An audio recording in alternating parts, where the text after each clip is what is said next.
시청자 여러분 안녕하십니까? 설 특집 이데일리 인사이트 이지혜입니다. 경제 환경을 둘러싼 변수들은 여전히 복잡한데요. 오늘은 최근 뉴스 흐름 속에서 지금 시장의 신호를 파악해서 연초 투자 전략 세워드리겠습니다.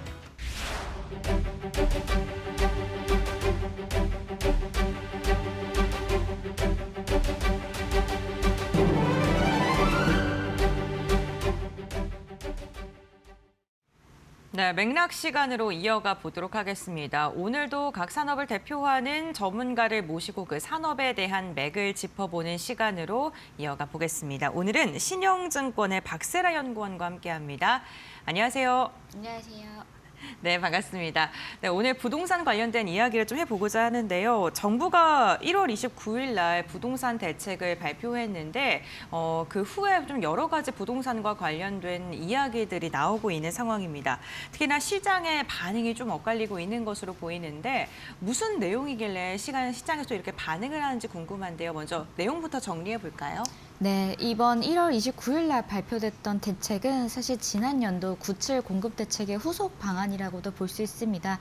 어떻게 수도권의 부족한 공급을 늘릴지에 대한 핵심 내용이라고 보시면 될 것 같고요. 그 내용으로는 도심 내 우수한 입지의 유휴부지 등을 활용해서 총 6만 호를 신속하게 공급하겠다라는 내용입니다. 방식 역시도 도심 내 공공부지를 활용하겠다 또는 노후 공공청사를 복합개발해서 혹은 신규 공공주택지구를 신규로 제시를 하면서 총 6만 호라는 목표치를 설정했습니다. 사실 이 대책 내용만 보면은 어떠한 논란거리도 없을 것 같은데 결국 그 이후에 이 공급 대책에 과연 실효성이 있겠느냐라는 반응 가지고 좀 엇갈리고 있는 것 같고요. 실제로 서울시에서 지자체와 협의도 없이 정부에서 너무 일방적으로 진행된 거 아니냐 이런 우려의 목소리가 나오면서 약간의 삐걱거림이 나왔습니다. 그래서 이런 대책은 전체적으로 실효성이 있을지 시장에서 수요에 맞는 공급 물량일지에 대해서 여러 가지 좀 논란이 있었던 것 같고요. 그 이후에도 여러 가지 부동산에 대한 또 여러 가지 발언들이 나오다 보니까 그 일파만파 퍼지면서 부동산에 대한 여러 가지 논란들이 지금도 진행이 되고 있는 것 같습니다. 네, 알겠습니다. 대표적으로 지금 거론되고 있는 지역이 용산, 과천 이쪽인데 현재 60% 이상이 반대하고 있다라는 의견들도 있고요. 지금 실효성에 대한 의문이 나오고 있는 듯합니다. 그렇다면 이번 부동산 대책 전에도요, 여러 정부에서 그리고 현 정부에서도 부동산 집값 안정화를 위해서 다양한 정책 안들을 내놓았었거든요. 기존과 비교했을 때 좀 가장 다른 구조적인 차이점이 있다면 뭐가 있을까요? 그 부분이 굉장히 달라진 점이고 꼭 짚어봐야 되는 맥락을 좀 짚어봐야 되는 포인트라고 생각을 하는데요. 과거에서는 물량에 좀 초점을 맞췄습니다. 예를 들어서 5년간 150만 호 혹은 200만 호를 공급하겠다. 청년 신혼부부를 위한 어떤 물량들을 공급하겠다라는 식으로 상당히 물량의 그 절대적인 숫자에 집중을 했다면 이번 대책에서는 미묘하게 달라진 점을 보실 수 있겠지만 도심의 어떤 유휴부지를 활용하겠다라는 내용들이 추가가 되었습니다. 기억하시겠지만 3기 신도시도 대규모 공공 택지를 신규로 지정해서 물량을 공급하는 방식, 과거에도 그런 방식들이 주로 활용이 되었었는데 이제는 어떤 도심 내의 유휴부지를 활용한 공급 방식을 전면에 내세웠다라는 점이 과거와 크게 달라졌다라는 점입니다. 여기에 의해서는 상당히 다양한 이면에 드러나지 않은 여러 가지의 개발 방식들이 지금 많이 진행이 되고 있는데요. 공급의 주체 역시도 민간에만 시장에만 의존하는 게 아니라 직접 공공이 주도를 해서 직접 시행의 방식으로서 공공주도의 공급 정책을 도심 내 유휴부지를 활용해서 공급하겠다 이런 내용들이 있습니다. 그래서 구조적으로 우리나라가 공급 주택을 활용하는 방식이 단순히 빈 땅이 아니라 재고주택 혹은 노후화된 자산들을 활용해서 어떻게 개발해서 어떻게 신규로 공급하는지 이 부분에 대한 포인트가 달라졌다라는 점을 인식하시면 좋을 것 같습니다. 근데 이제 이야기를 듣다 보니까 3기 신도시 이렇게 지역을 정하고 정부가 개발했던 이유 중에 하나가 어쨌든 그렇게 해야지 개발의 속도가 좀 붙지 않습니까? 그리고 개발하는 방식도 좀 일괄적으로 할 수 있고 그런 부분들이 있는 것 같은데 지금 도심 안에 있는 부지를 사용하거나 노후주택을 좀 이렇게 리모델링이라던가 다시 한다면 의견을 수렴하는 데도 시간이 좀 걸릴 것 같고 방식에 있어 좀 다를 것 같거든요. 이 부분은 어떻게 보세요? 결국에는 과거와 같은 택지 지정의 부동산의 개발 방식은 사실은 지금의 우리나라 방식에서는 더 이상 유효하지 않은, 작동하지 않는 메커니즘상의 구조 정책이라고 보시면 될 것 같습니다. 네. 예를 들어서 우리가 빈 땅이 많으면 그런 식의 택지지구 지정과 관련된 신도시 공급 개발 방식이 맞을 텐데 이제는 우리나라도 서울을 포함해서 상당히 도시가 성숙했기 때문에 더 이상 빈 땅을 찾는다는 것은 사실상 불가능한 일이고요. 그런 식으로 어떻게 보면 도심 내에서 사람들이 조금 더 접근 가능한, 선호도가 높은 지역에서의 공급은 계속적으로 뒷순위로 밀려나는 부분들이 있기 때문에 결국 사람들이 살고 싶어 하는 그런 지역에, 우수한 입지에 개발이 막혀서 진행이 안 되고 있는 상황들이 있다면 그 부분에 정부가 어느 정도 공공이 참여해서 개발의 물꼬를 트면서 자산을 재개발하는 사업들, 정비 사업을 통해서 이 부분이 또 오히려 공급에 대한 현실적인 대책, 그리고 중장기적으로 미래를 본다고 하더라도 이 방식이 지금은 진행이 되는 게 맞다. 이게 처음으로 시도되는 우리나라 정부의 공급 정책이 좀 처음 전환점을 맞이하는 그런 네. 순간이라고 보시면 될 것 같습니다. 알겠습니다. 사람들이 정말 선호로 하는 지역을 중심으로 해서 국가가 좀 주도적으로 좀 부동산의 안정화를 위해서 지금 선택을 한 부분인 것 같습니다. 정부가 여태까지 지금 공급적인 측면도 계속 강조를 하고 있는데 결국에는 제 주변에 부동산 관련돼서 이야기를 나눠봐도 그렇고 대출 규제가 조금 과하다 이런 것에 대해서 체감을 하고 계시는 분들도 좀 많으신 것 같거든요. 이러한 정책적 시차가 좀 부작용으로 이어질 가능성은 없을까요? 결국 지금 네. 어떤 대통령에서의 발언이나 아마 정부에서 이렇게 여기 유도하는 방식이 아마 그 다주택자 그 양도세 중과 네. 유예를 종료하는 그 시점에 대해서 굉장히 강력한 발언들을 조금 하고 있는 상황인 건데 어떻게 보면은 공급 증가라는 게 신규의 건설을 공급하는 것뿐만이 아니라 다주택자들이 보유한 다주택을 매물로서 공급을 하면서 어떻게 보면 재거주택의 뭐 매물 출회 이런 식으로 공급이 증가하는 부분도 유도하고 있다라고 해석을 하시면 될 것 같고요. 한편 대출 규제나 아니면 수요 중심에서는 계속적으로 억제 규제를 실시를 하고 있습니다. 그렇다면 이 정부가 원하는 것은 결국 가격의 안정화를 얘기를 하고 있다. 매물이 나오길 바라고 하지만 그거를 갖다가 과도한 레버리지를 풀어서 현재 이 가격을 지탱하고자 하는 의지는 없다. 결국에는 어느 정도의 가격 하락을 현재는 유도하고 있는 그런 방향성이 좀 뚜렷한 상황이라고 보시면 될 것 같은데요. 다만 이런 부분들이 혹은 패닉 셀링으로 이어진다면 좀 과도한 자산 가격의 급락이 여러 가지 사회적인 부작용을 야기할 수 있다라는 점이 혹은 좀 걱정해야 될 부분이라고 보실 수 있을 것 같고요. 혹은 단기적으로 매수에 나서지 않을 경우 집값이 하락할 것에 대한 공포감 때문에 만약에 자산 취득에 나서지 않는다면은 오히려 임대차 시장 같은 경우에서는 수요 대비 공급이 또 절대적으로 부족해질 수가 있기 때문에 임대차 시장에서의 혼란 역시도 가중될 수 있다라고 생각합니다. 네, 알겠습니다. 지금 정부가 부동산 관련해서 굉장히 강경한 입장을 이번 정부가 출범하자부터 계속 이야기가 나왔습니다. 그런데 이재명 대통령이 저항이 만만치 않다라고 공개적으로 언급하기도 했고요. 또 정청래 대표 같은 경우에는 부동산 투기 폐가망신할 수 있다. 이러한 발언을 오늘 또 하기도 했습니다. 결국에는 이러한 정부 인사들의 발언 이후에 강력한 정책이 계속해서 뭐 나올까요? 아니면은 조금 그래도 속도 너무 강하다는 그런 여론들을 좀 수렴을 해서 좀 천천히 가겠지 이런 부분도 궁금하고요. 만약에 나온다면 어떤 정책 카드를 꺼내들지도 궁금합니다. 사실 지금 알게 모르게 네. 조금씩 강력한 정책들은 이미 실시가 되고 있었고 실제로 시장에서 시차를 두고 조금씩 효과를 좀 나타내고 있다고 생각은 하고 있습니다. 일단 첫 번째로는 우리가 가계대출 규제 정책을 이미 강도 높게 시행을 하고 있었기 때문에 더 이상 대출적인 부분에서 좀 여력이 안 나온다라는 점들, 그래서 갭 투자라든지 이런 부분이 조금 많이 막혀 있다라는 부분들도 있겠고, 사실 저는 이전 대책들에서 보다 더 중요하게 봤던 정책 중에 하나가 자금 조달 계획서를 상당히 세밀하게 공개하도록 한 것, 그리고 그것들이 다양하게 은행 대출권이나 자동적으로 연계가 돼서 자금 출처의 투명성에 대해서 조사할 수 있게 해둔 그 권리를 부여한 것이 저는 사실상 시장에서 느끼는 것 중에 가장 강력한 규제 중에 하나라고 좀 생각을 했었습니다. 그래서 이것들이 이제부터 시행이 되면서 실제로 주택을 매수한 사람들의 자금 출처가 불분명한 사항들 혹은 부당하게 증여 혹은 상속이 진행이 된 강한 부분들을 그 자금 출처 조달서를 통해서 다 조사가 들어가는 부분들이 있기 때문에 대출 규제보다도 더 강력한 지금 어떤 사회적인 감시와 대출 이런 규제들이 저는 시행이 되고 있다라고 생각을 하고 있고요.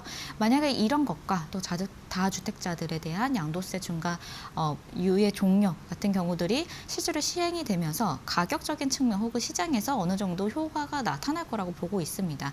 그래서 그럼에도 불구하고 만약에 더 이상 잡히지 않고 계속적으로 자산 가격이 상승하는 모습을 보인다라고 한다면 결국에는 계속적으로 경고했던 것처럼 세제 개편, 종합적인 세제 개편을 통해서 부동산 소유에 대한 기회비용을 계속적으로 높여가는 상황으로 해서 부동산 자체에 대한 기대 수익률을 낮추는 그런 식의 최종 규제 방안 아니면 세금 정책들이 나올 가능성이 높다고 생각을 합니다. 네, 알겠습니다. 부동산 다주택자들을 겨냥한 세제 관련된 것을 지속적으로 꺼낼 수 있다라고 좀 예상을 해주셨고요.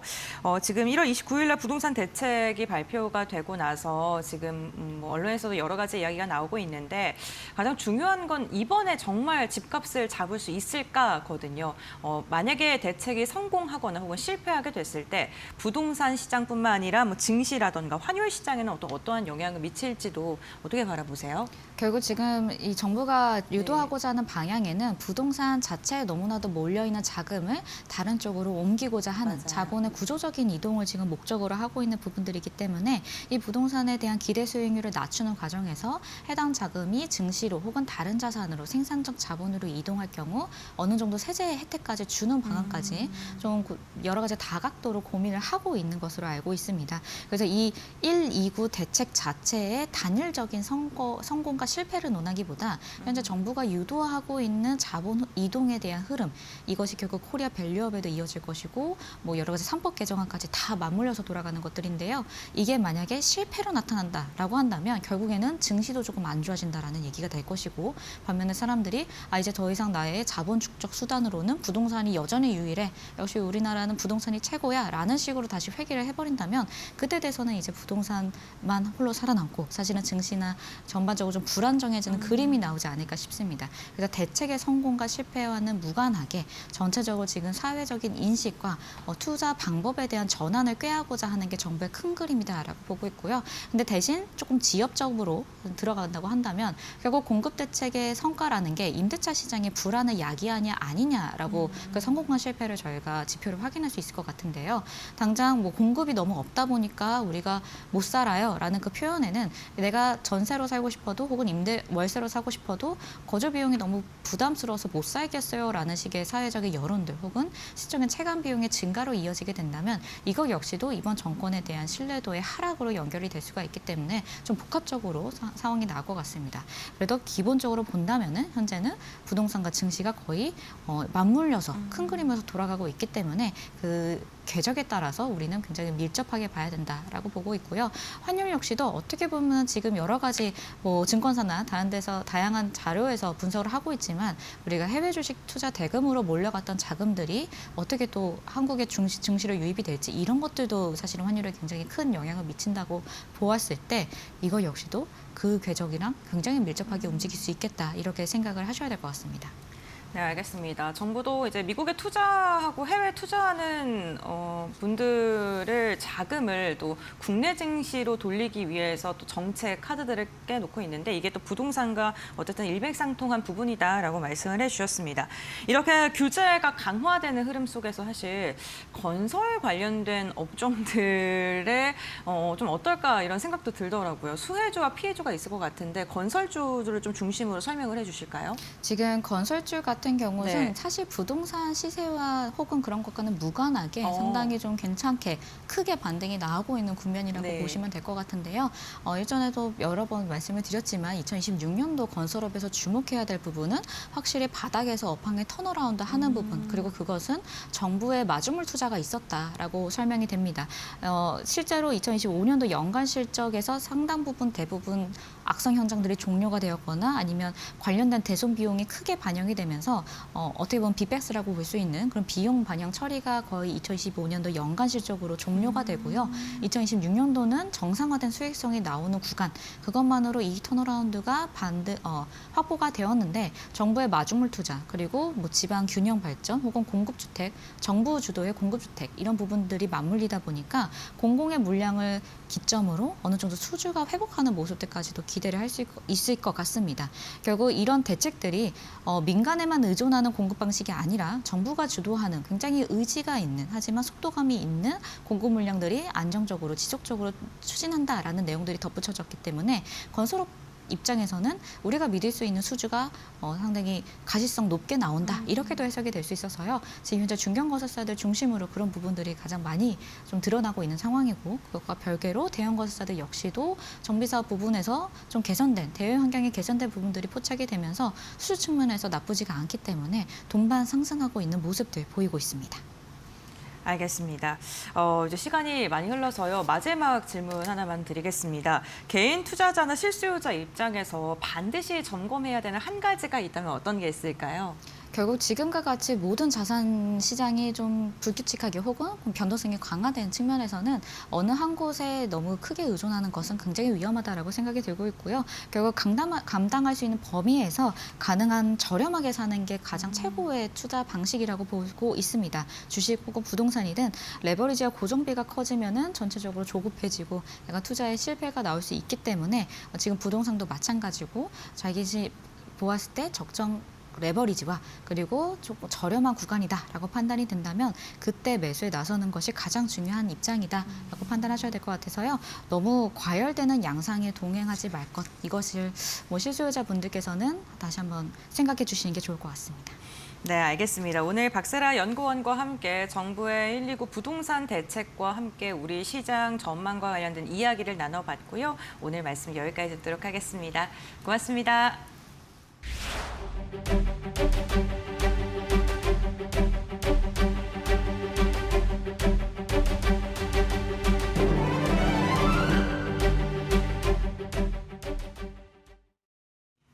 네, 시장 이야기 시간으로 이어가 보겠습니다. 우리 시장 출렁거림의 변동성은 있습니다만 지수의 우상향 기조는 여전히 이어지고 있는 듯한 모습입니다. JP모건에서는 1년 동안 우리 시장의 지수 강세장일 때 7,500포인트까지 열려 있다고 분석을 했고요. CT 같은 경우에도 7,000포인트까지도 열어볼 만하다라는 리포트가 나오는 등 우리 증시에 대한 긍정적인 전망들이 지속적으로 제기되고 있습니다. 이러한 시장 속에 우리가 어떻게 전략을 세워야 되는지 오늘 시장 이야기 시간을 통해서 알아보도록 하겠습니다. 인사이트 K의 배종찬 소장 함께합니다. 안녕하세요. 안녕하십니까? 네, 반갑습니다. 시장의 추세 상승은 좀 여전히 이어지고 있는 듯한 모습입니다. 그런데 최근에 우리 시장이 미국 증시랑 조금 디커플링돼서 움직이다가 최근에 또 보면은 다시금 연동돼서 움직이는 모습들 나타나고 있거든요. 이 미증시에 대한 변동성이 계속될 것이다라는 전망들도 나오는데 소장님께서는 어떻게 보시는지 궁금합니다. 그렇죠.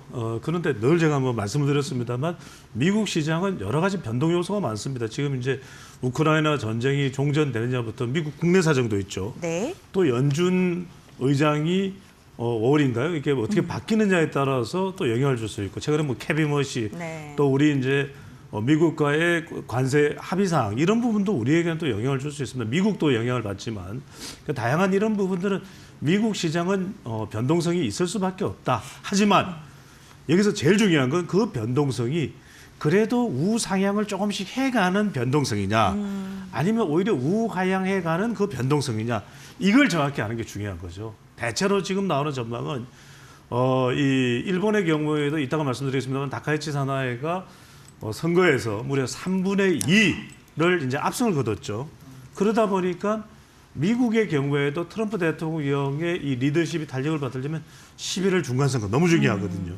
근데 이걸 못 이기면 안 돼요. 근데 이걸 이기기 위해서는 제일 중요한 것은 결국 증시일 수밖에 없다.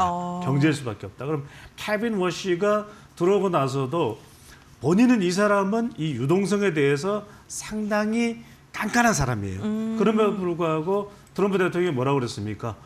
금리 안 내리면 고소할지도 몰라요. 이 이야기를 했단 말이거든요. 네. 그러니까 내릴 수밖에 없을 것이다. 그럼 뭐냐? 미국도 유동성이 나오고 인플레 우려는 있습니다만 그래도 정시가 중간 선거까지는 또는 그 직후까지도 올라갈 수밖에 없을 것이다. 그러면 우리 정시도 연동돼서 올라갈 수 있는 상황이 될 것이라는 그 변동성이 중요한 것이고요.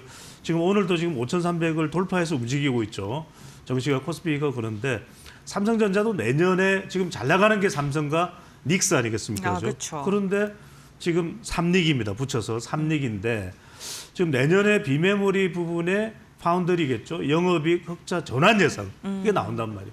그러면 이 이야기가 삼전이 20만 전자, 뭐 22만 전자 이런 얘기가 나와요. 물론 이제 펀더멘털도 중요하고 이게 PER, PBR, BPS 다 중요합니다만 이런 것들을 감안할 때도 그런 좀 낙관적인 점이 또 전망되고 있다. 지금 또 HBM4에서는 닉스보다도 좀 앞서갈 수 있다는 이야기도 나와요. 그런 점들을 우리가 감안해 볼 때 상대적으로 마이크로는 상당히 좀 처지는 상황이다. 그러면은 앞으로 수급도 보면 엔비디아도 있겠지만 AMD 등등등을 따져보면은 더 삼성은 탄력받을 수도 있겠다 이렇게 생각을 해볼 수가 있는 것인데 앞서 말씀드렸듯이 이제 우리가 그런 우려는 있겠죠. 단기적으로는 AI 투자 지출에 대한 또 경고 또 우려도 있습니다. 그러다 보니까 아마존도 뭐 2천억 달러를 지출하겠다 그러니까 주가가 또 급락하기도 했었죠. 그런데 또 다시 또 이제 회복이 되는 그런 것도 볼 수 있고 문제는 뭔지 하면 고용이 상당히 중요한데 조금 차이가 있는 것은 바이든 정부 때만 해도 고용이 상당히 중요한 지표가 됐어요. 그때는 재무장관이 제넬 옐런 연준 의장 출신이죠. 상당히 이 노동 경제학의 전문가란 말이에요. 그래서 이제 제넬 옐런 같은 경우에는 그게 중요한 지표가 됐습니다만 지금도 조금 이제 우려가 되는 건 고용이에요. 100만 개가 감소됐다. 이런 이야기가 나오고 있습니다만 그래도 조금 이것이 이제 좀 회복이 되지 않겠냐 이런 또 전망도 우회적으로 나오고 있고 시장 변동성은 있을 수밖에 없습니다. 그래서 이 변동성은 한동안 지속될 것인데 자 여기서 중요한 건 제가 그전 말씀드렸습니다만 그래도 우 조금씩이라도 상향하는 변동성이냐 우하향하는 변동성이냐 저나 또 많은 전문가들이 볼 때는 그래도 조금씩 우상향하는 이 변동성일 가능성이 높다는 점, 이 점을 여러분들이 눈여겨볼 필요가 있을 것으로 보입니다. 네, 알겠습니다. 어쨌든 간 시장의 방향성은 지속적으로 상승 추세를 이어갈 것이다라고 이야기를 해주셨습니다. 앞서 이 말씀해 주시면서 일본 관련된 이야기를 좀 해주셨는데 어쨌든 우리나라 또 연관성이 좀 깊기 때문에 일본 쪽 한번 짚고 가보겠습니다. 다카이치 총리가 이끄는 자민당이 압승을 했고 다카이치 돌풍이다 뭐 이러한 이야기까지도 나오고 있는 상황인데 이러한 선거 결과가 일본 증시에는 우호적으로 작용할까요? 그러니까 이게 지금 네. 그런 이야기가 나와요. 다카이치 이름대로 우리가 이제 높아진다는 것이 네. 다카예요, 다카. 어, 다카, 높아지다, 네, 네. 다카, 일본어로. 그러니까 말 그대로 이 다카이치 열풍이 일어나고 있다. 다카이치가 누구냐면 여러분들이 잘 아시는 그 파나소닉의 마스시다 고노스케, 일본 경영의 이 전설이죠. 이 마스시다 고노스케가 만든 일본의 정경수, 마스시다 정경수 출신이에요. 대단합니다. 또 이제 학교 다닐 때도 나라연 출신이지만 이 다카이치 이 사나이가 이 경제학부 출신이거든요. 네. 말 그대로 경제에도 정통하고 있다. 네. 또 누구의 또 이 후계자입니까? 아베죠. 이른바 아베노믹스에 있어서 다카이치 노믹스가 이야기가 나옵니다. 네. 그러다 보니까 앞서고 냈죠. 316석 더 차지할 수 있었는데 이 비례대표 순번을 더 추가를 안 해놨어. 그런 바람에 16석은 그냥 헌납을 해버렸어요. 그러니까 이제 이른바 다카이치 트레이드, 뭔가 강세를 보이면서 우리가 이 거래가 이루어지는 것을 이 트레이드라는 표현을 썼는데 다카이치 트레이드, 일본 증시의 주가는 오르고 국채값과 이제 엔화 가치는 하락되는 이게 이제 우리한테 좀 영향을 줄 수가 있습니다. 왜? 엔저 현상이 지속이 된다. 그러면 이제 일본이 전략적으로 추진해오던 지금 이제 자위대를 싸울 수 있는 군 이렇게 헌법 이제 이 심사위원장도 자민당이 차지하거든요. 그 자리를. 그러다 보니까 국방, 원자력, AI, 반도체. 여러분들이 일본도 그럼 이게 잘 나간다. 국방, 또 방산이죠. 원자력, AI, 반도체. 그러니까 앞으로 이 부분은 계속 잘 나간다. 이렇게 생각하시면 여러분들이 앞으로 종목 선택에 큰 틀림이 없을 것이라는 말씀드리고 다카이 정부는 엔화 약세를 여전히 아베처럼 용인하는 기조입니다. 그러면 우리는 상대적으로 좀 고환율 부담을 안을 수밖에 없어요. 이 점도 여러분들이 생각하면서 고환율에 그래도 역시 수출을 하면서 달러를 그대로 래깅해서 가지고 있을 수 있는 이 삼전, 또 SK 하이닉스, 또 반도체 주변, 그다음에 라봇, 그다음에 이 바이오까지는 상당히 좋을 수 있다는 점들은 여러분들이 기억을 해두실 필요가 있을 것 같아요.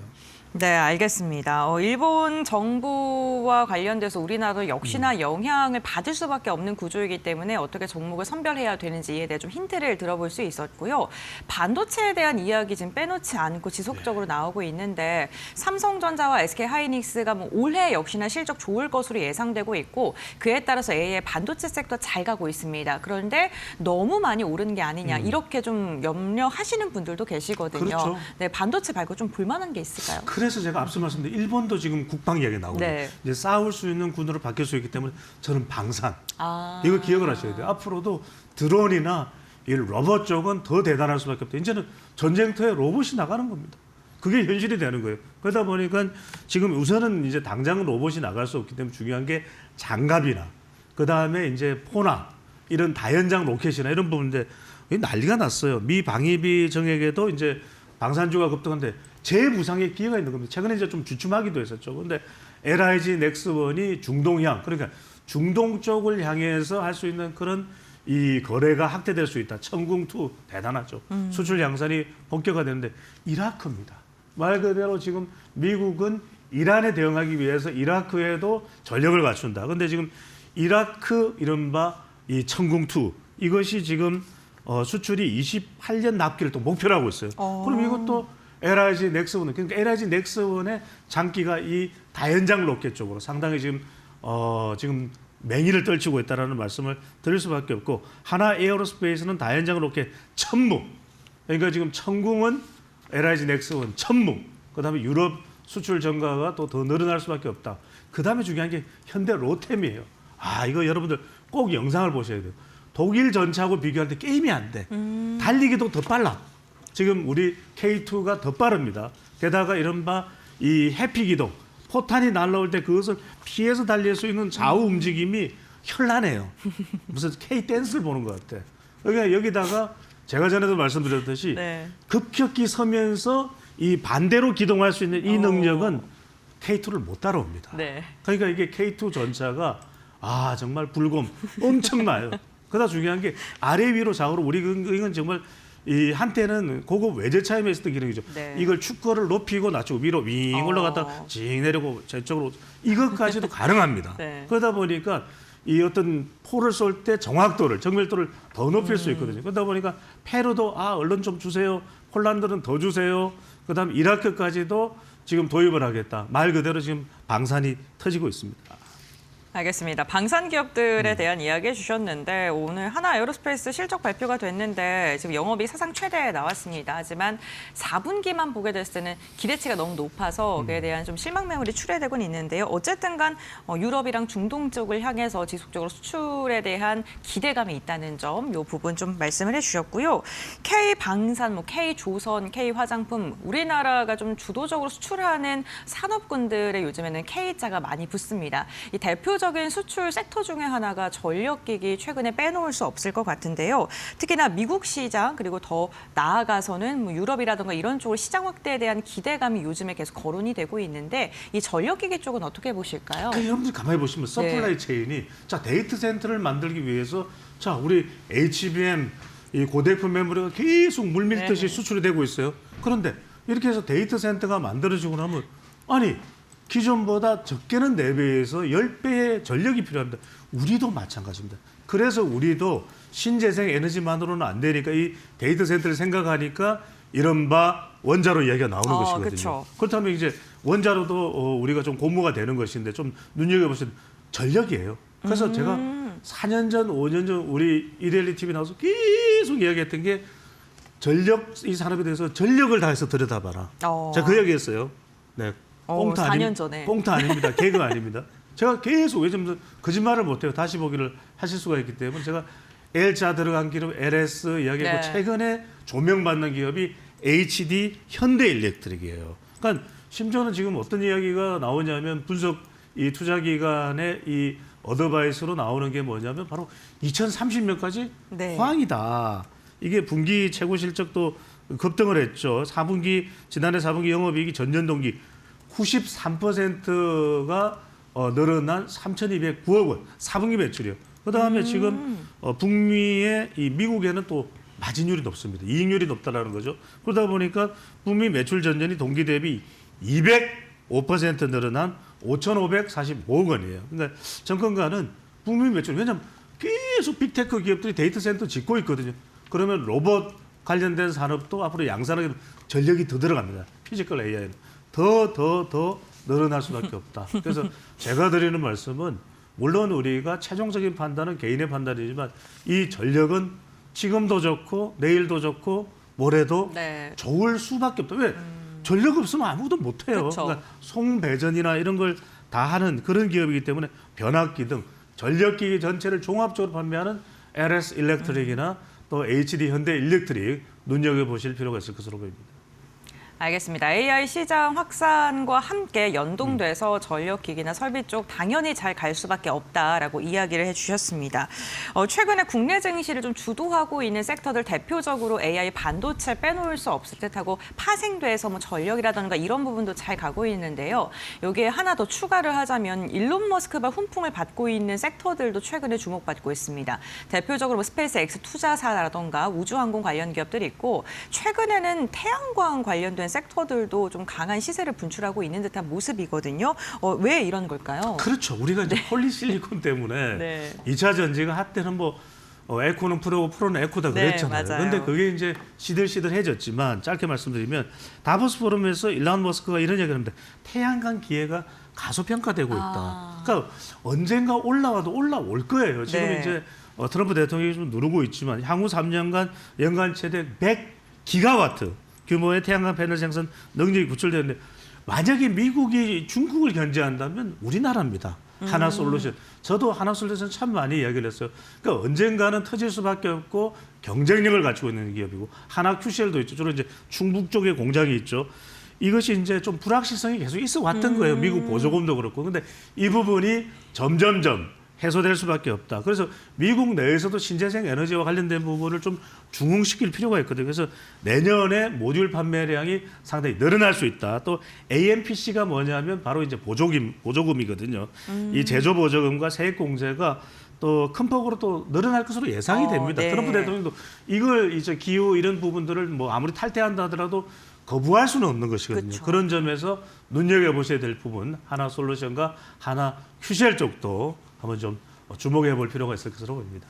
네, 알겠습니다. 오늘 배종찬 소장과 함께 우리 시장 지속적으로 상승하고 있는데 반도체 말고 또 어떠한 섹터나 업종을 봐야 되는지 이에 대한 이야기 나눠봤고요. 종목들까지 콕 집어서 말씀해 주셨으니까요. 투자 전략 세우시는데 참고해 보시기 바라겠습니다. 오늘 말씀 여기까지 듣도록 하겠습니다. 소장님 고맙습니다. 감사합니다.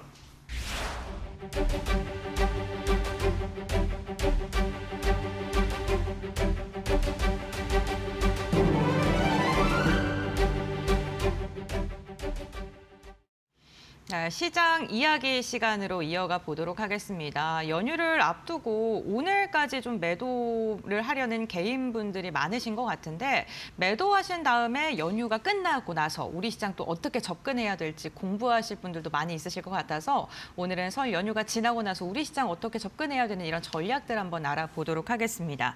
해온솔루션의 이정호 대표와 함께 알아봅니다. 안녕하세요. 안녕하세요. 네, 반갑습니다.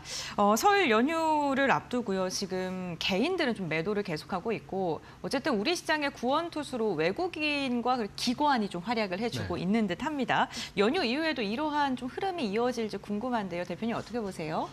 연휴 이후에는 이런 흐름이 안 이어질 가능성도 있다고 생각이 들고 그래요? 있어요. 네. 네. 지금 어떻게 본다면 이번 주 말고 저번 주만 해도 개인들이 계속적으로 사는 시장이었었는데 이번 주 들어와서 어떻게 본다면 연휴 전에 차익 실현 물량이나 이런 부분이 나오고 있지 않나라고 생각이 들고 있고 지금은 누가 뭐래도 개인들이 약간 팔고 있는 차익 실현 구간이다라고 볼 수가 있기 때문에 단기 상승했던 종목들을 어느 정도 익절을 하고 이때까지 못 갔던 종목들의 약간 순환매 장세가 이루어지고 있다고 생각이 들고 있어요.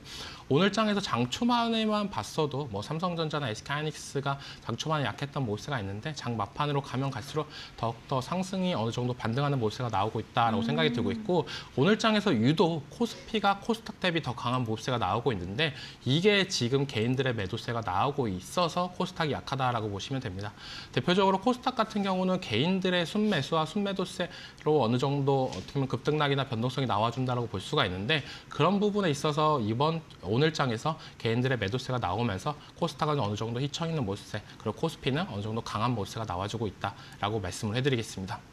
네, 알겠습니다. 양시장이 엇갈리고 있는 흐름을 수급적인 측면에서 좀 이야기를 해주셨는데 이러한 가운데에서 호실적을 발표한 기업들이라던가 아니면은 주주 환원 정책을 잘 내는 기업을 중심으로 또 시장은 또 매수를 선택하고 있는 듯한 모습도 나오고요. 또 AI 테마 안에서도 순환매가 돌면서 종목들이 강한 급등이 나오는 기업들도 있습니다. 사실 이러한 시장이기 때문에 방어주를 선택해야 될지 아니면 AI 안 오른 거 미리 좀 들어가 있을지 고민 많이 하실 것 같거든요. 전략 어떻게 세워야 될까요? 지금 글로벌 트렌드가 어떻게 보면 방어적 섹터로도 어느 정도 순환매가 들어오고 있다라고 생각이 들고 있어요.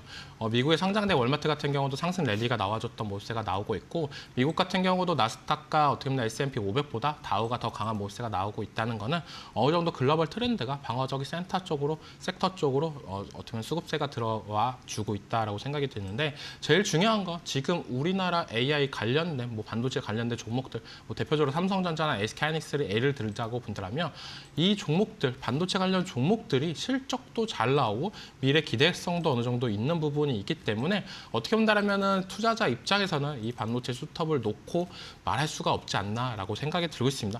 그만큼 지금 시장에서는 AI 관련된 반도체 관련된 종목들이 제일 많은 비중을 차지해야 되지 않나라고 생각이 들고 있고 그 다음으로는 AI와 연관성은 없지만 그래도 실적이 개선되는 섹터들, 대표적으로 은행주와 증권주 같은 경우에 증시나 아니면 어느 정도 투자나 이런 부분에 대해서 어느 정도 잘 나오고 있기 때문에 AI와 연관성은 없지만 그래도 실적에 대해서 기대하면서 올라갈 수 있지 않나라고 생각이 들고 있고 AI와 연관성은 있는데 에너지 관련 섹터들이 요즘에 어떻게 보면 인프라 관련 투자나 이런 얘기가 나와주면서 시장에서 다시 한번 각광을 받고 있다라고 생각이 들고 있어요.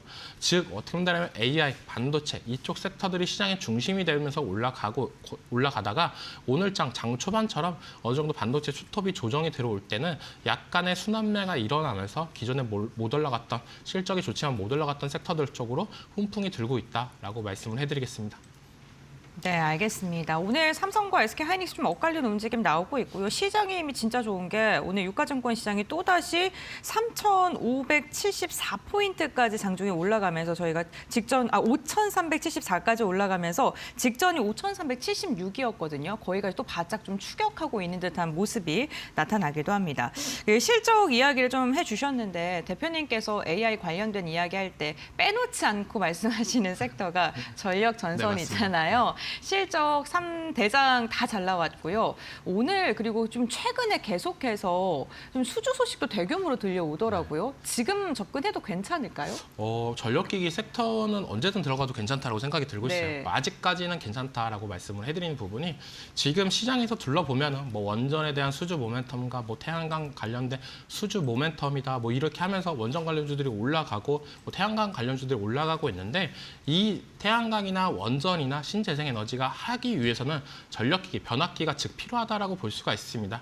어떻게 보면 태양광 같은 경우에는 햇빛이 잘 드는 곳에서 에너지를 만든 다음에 우리가 필요한 공간까지 올 수 있게 하기 위해서는 변압기가 필요하다라고 볼 수가 있고 데이터 센터나 이런 부분에서는 변압기가 기존에 하나 들어갔던 부분이 2개가 들어가는 부분이 있습니다. 어떻게 본다면 정전이나 아니면 데이터 센터는 24시간 계속적으로 가동을 해야 되는 부분이 있기 때문에 어떻게 보면 스페어용으로 하나를 더 하는 부분이 있다라고 보시면 되기 때문에 어떻게 보면 변압기 시장이 지금 계속적으로 커져가는 이유가 AI와 맞물려서 이런 부분이지 않나라고 생각이 들고 있고 우리가 어떻게 본다면 HBM 비싸서 GPU가 비싸서 투자에 대해서 망설일 수는 있겠지만 어느 정도 그래도 기업들 입장에서는 부지 선정과 에너지 선정이나 이런 부분에 대해서는 더욱더 가파르게 나올 가능성은 있기 때문에 어떻게 본다면 AI 반도체보다는 전력기기가 어떻게 보면 더 성장성이나 아니면 기대감이 더 있지 않나 하방 압력을 더욱더 지켜줄 수 있다라고 저는 생각을 하고 있기 때문에 전력기기 섹터들은 지금 시장에서는 26년도 1분기 안에서는 언제든 들어가도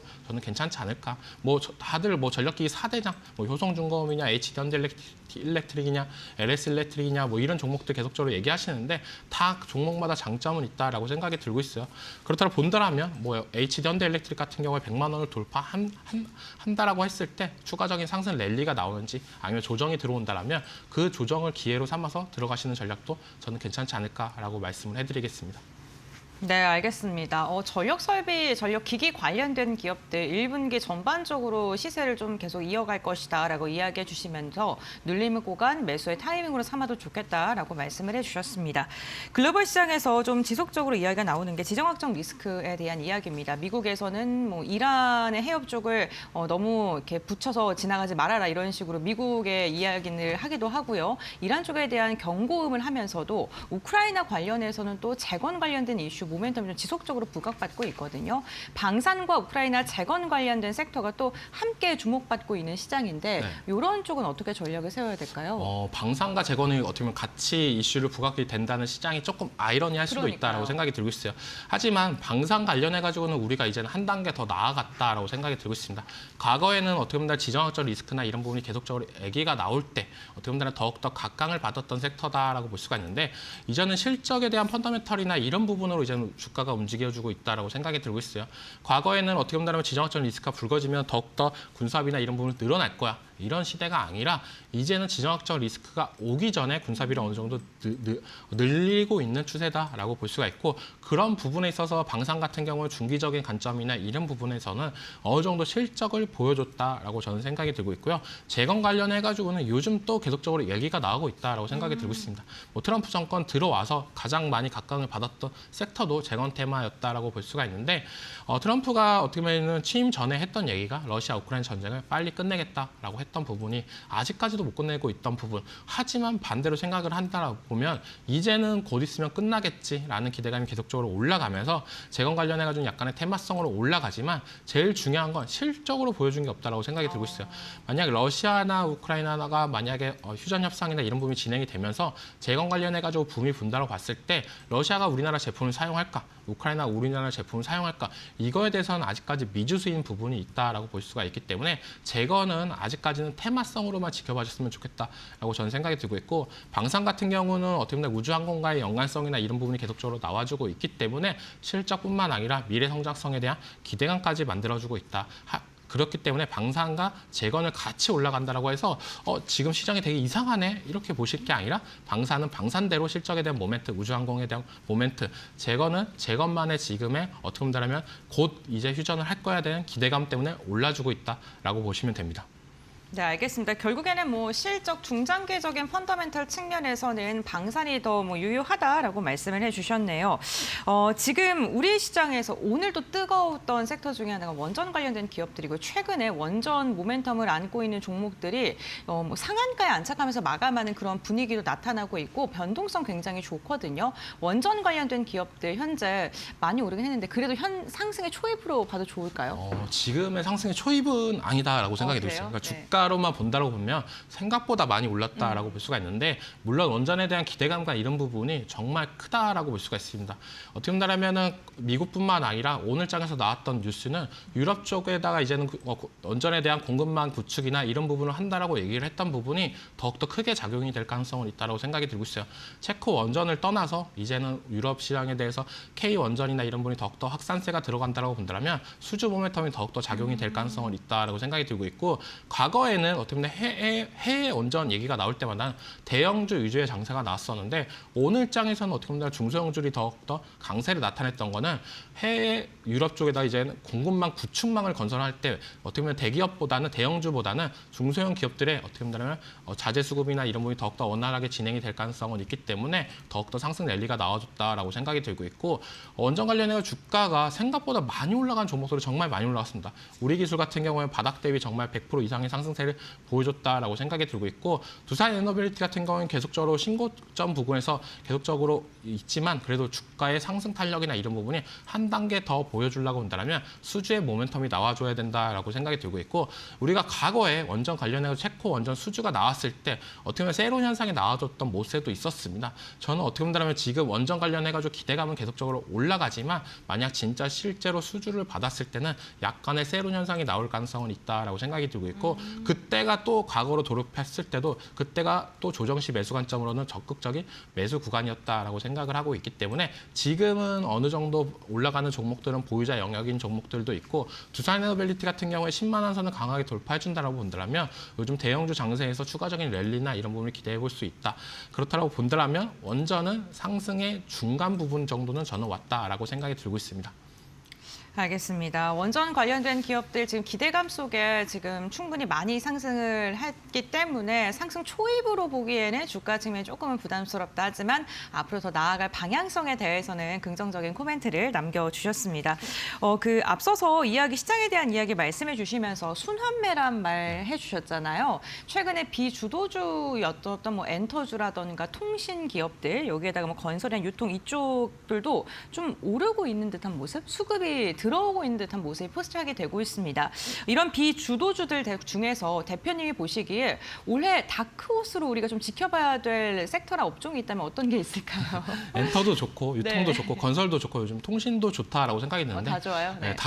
다 좋으면서 네. 순환매가 나와주고 있다라고 생각이 들고 있어요. 생각보다 실적이 잘 나왔기 때문에 어떻게 본다면 다들 올라가고 있지 않나라고 생각이 들고 있고 그중에서 유심히 보고 있는 섹터는 뭐냐라고 본다면 전 통신 장비 섹터를 유심히 보고 있다라고 생각이 들고 있어요. 이번 연도부터는 이제는 어떻게 보면 통신 장비가 달라질 거야. 이런 얘기가 계속적으로 나와주고 있습니다. 왜냐하면 미국에서 이번 연도에 이제는 주파수 경매나 이런 확실한 이벤트가 있다라고 생각이 들고 있고 거기에 맞춰서 캐펙스 투자나 이런 부분이 확대될 수 있는 부분이 있다라고 보여지고 최근에 엔비디아가 노키아에 투자를 하면서 통신 장비에 집중하는 모습도 나와줬다라고 생각이 들고 있어요. 우리가 AI 관련돼 가지고 어떻게 보면 지금은 데이터 센터의 속도나 이런 부분을 계속적으로 강조하는 부분이 있겠지만 데이터 센터의 속도나 이런 부분이 우리가 사용하기 위해서는 어느 정도 통신의 속도나 이런 부분도 중요하다라고 볼 수가 있고 지금 작년부터 계속적으로 얘기가 나왔던 부분이 통신 장비 관련해 가지고 미국 측에서는 이제 중국산 제품보다는 우리나라 제품을 더욱더 확대되는 모세가 나와주고 있기 때문에 2차 전지의 상승 랠리랑 통신 장비랑 얼추 비슷하게 나와주고 있다라고 생각이 들고 있어요. 그렇다고 본다라면 어느 정도 실적만 보여준다라고 본다라면 통신주 관련해 가지고는 어느 정도 상승 랠리가 나올 가능성은 있기 때문에 저는 엔터, 유통, 건설 중에 통신이 가장 유망하지 않을까라고 말씀을 해드리겠습니다. 알겠습니다. 뭐 엔터, 유통, 건설, 통신 다 좋고 지금 생각보다 시장에 소외받았기 때문에 매수세 들어오고 있는데 이 네 가지 업종 중에 뭐 굳이 또 하나를 꼽자면 통신 장비 쪽이 좀 그나마 더 좋다라고 이야기를 해주셨습니다. 저희가 이제 설 연휴 정말 길게 쉬고 돌아오거든요. 그렇게 됐을 때 그 뒤에 시장을 대응을 좀 전략을 지금 잡아본다면 어떠한 이벤트를 좀 조심하면 좋을까요? 네, 이번 주에 이제 미국에서 고용 CPI나 이런 부분이 발표를 하는데요. 그거에 따라서 이제는 금리의 방향성이 어느 정도 결정이 될 가능성은 있다라고 생각이 들고 있어요. 네. 우리가 지금 미국 시장에 따라서 어떻게 보면 우리나라 증시가 급등락이나 이런 부분이 반복하는 현상은 많이 줄었다라고 생각이 들고 있겠지만 그래도 어느 정도 방향 지표는 미국 증시가 하고 있다라고 생각이 들고 있고 그리고 또 이제 설날 지나고 나서 중요한 일정이 있습니다. 엔비디아가 이제 실적 발표를 하는데 다들 알다시피 어떻게 보면 2월 초에 계속적으로 AI 거품론에 대해서 얘기가 나왔던 부분이 있었습니다. 그런 부분을 잠재우기 위해서는 엔비디아 실적 발표에 대한 어떻게 보면 계속된 관심이나 이런 부분이 계속적으로 필요하다라고 생각이 들고 있고 같은 날에 갤럭시 26을 공개하는데 요즘 삼성전자나 과거의 삼성전자가 아닌 만큼 이번에 갤럭시 26에 대해서 기대감과 이런 부분이 맞물려 준다고 본다면 이제는 뭐 디램뿐만 아니라 이제 핸드폰 쪽도 사업 관련해가지고 긍정적인 포인트가 될 가능성은 있다라고 말씀을 해드리겠습니다. 네, 알겠습니다. 갤럭시 공개라던가 엔비디아 실적과 관련된 부분을 조금 집중해서 봐야 된다라고 이야기를 해주셨고요. 오늘 말씀해 주셨던 내용들도 연휴 동안 열심히 공부하시고 저희 연휴 끝나고 나서도 지속적인 수익 창출하실 수 있기를 진심으로 바라겠습니다. 대표님과의 말씀 여기까지 듣도록 하겠습니다. 고맙습니다. 늘 변하는 시장, 설 연휴 조금 더 편안하게 올해 경제 환경과 투자 방향을 차분히 점검해 보시기 바랍니다. 이 새해 복 많이 받으시고요. 올 한해 수익 나는 기쁨 많이 누리시길 기원하겠습니다.